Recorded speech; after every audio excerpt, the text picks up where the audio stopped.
Okay, so this is a pretty classic Dragloon target.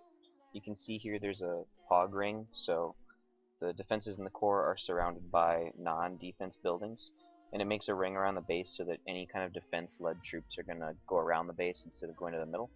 The problem with this base is that you can break the ring and send troops in the middle anyway, or you can actually use the ring to your advantage, which looks like that's what Vocandin is going to do here, so let's take a look.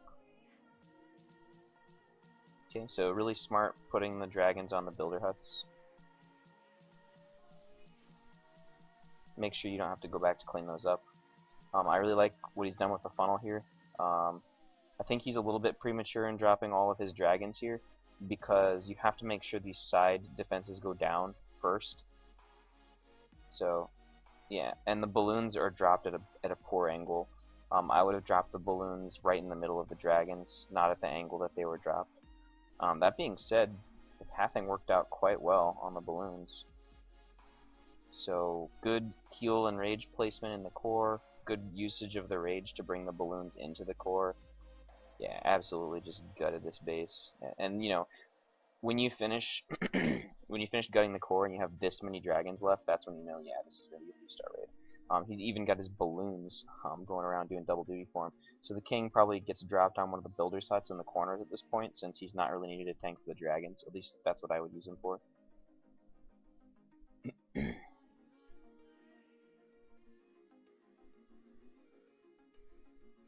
Yep, there he is. So yeah, the only part of this raid that I didn't like, well, two things. One, I thought that the funneling could have been a little bit more precise. I don't think it hurts to take another 5 to 10 seconds and make sure those side dragons take out those key buildings on the outside of the ring to break that funnel fully. And the second thing is the balloons were dropped, you know, kind of off to the left, and the risk there is that they end up pathing around the ring if the dragons don't actually break the ring fully. So like if they kill the defense that was closest to the middle center building, so like whatever building is right in front of the town hall, directly above that balloon right there. If the balloons don't target that building, they could end up going off to the left and go around the ring. So I would try to keep the balloon centered just as a best practice. But that being said, Vocandin, you know, the balloons path perfectly, so maybe that's the way you plan for it, for them to path that way. But yeah, definitely a well executed dragon raid, and very good job.